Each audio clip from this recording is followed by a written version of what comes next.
Welcome to this first ever Small Business Saturday here in Southampton. I don't know how many of you know much about Small Business Saturday. It started off in America. It's been running for a few years, and this year is the first year it's come across to Britain. So groups all around and cities all around the UK are celebrating Small Business Saturday and celebrating the input and the value that small local businesses make. Recently, I went with my wife for some dancing lessons. That's one of the scariest things I've ever done, because for years I said, I have two left feet, I can't dance, like a lot of men. And you go to some lessons, and in an hour we learn some quick step, we learn some waltz, they do some jive at us, rumba, salsa. My head was bleeding. And that's just me trying to learn the steps on my own. When you try and do it with somebody else, a partner, that puts a whole new complexity on it. And then you've got to learn to dance with other people in the room. That's another layer of complexity. And I thought, this is about like learning how to communicate. But communicating on your own is a bit of a lonely experience. You've got to communicate with other people, one-to-one or one-to-many in the room. And being able to do that effectively is a real challenge. It's one of these things we take for granted, but actually, I think as George Bernard Shaw said, the most dangerous thing about communication is the illusion that it has taken place.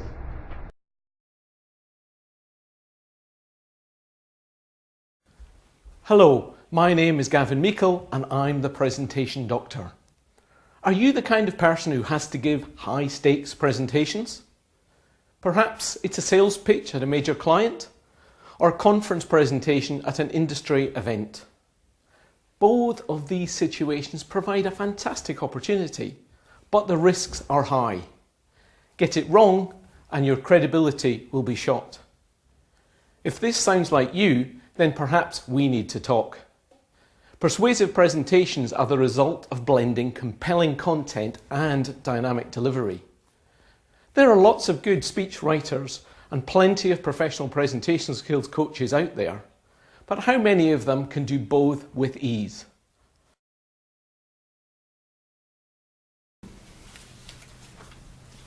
I said that this poem is called To a Haggis, and it was written by Robbie Burns 200 years ago and more. And it must be probably the world's only poem to a sausage. And it goes something like this.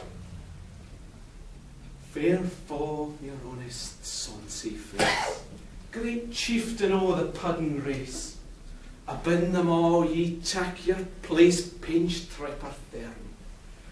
Well worthy are you o' a grace as lang as my air. The groaning trencher, there you fill, your hurdies like a distant hill.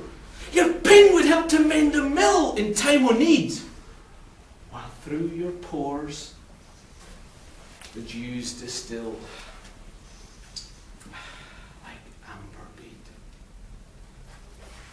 This knife, say rustic labour dicht, and cut ye up wi' ready slicht, trenching your gushing entrails bricht like ony ditch. Then, oh, what a glorious sight! Warm, reeking, rich. Then horn for horn they streach and strive, deal tack the hindmost on they drive, till other well-swelt kites belie bent like drums. Then I'll good man be like to rive. We think it hums. Is there that o'er his French ragout, or olio would stow a spew, or fricassee would make ye spew wi' perfect scunner? Looks down with sneering, scornful foo, on sick dinner. Poor devil, see him o'er his trash, as feckless as a withered rash, his spindle shank a gidwhip lash, his neve a knit, through bloody flood or field to tread. Oh, how unfit! But mark the rustic Haggis fed. The trembling earth resounds his tread. Clap in his wally knee a blade, he'll make it whistle! And legs, and arms, and heads will sned like taps o' thistle. Ye powers that mak mankind your care, and dish her out her billow fair, old Scotland wants they skinking ware that joups and luggies. But if you want her grateful prayer, gie her a haggis. Thank you very much.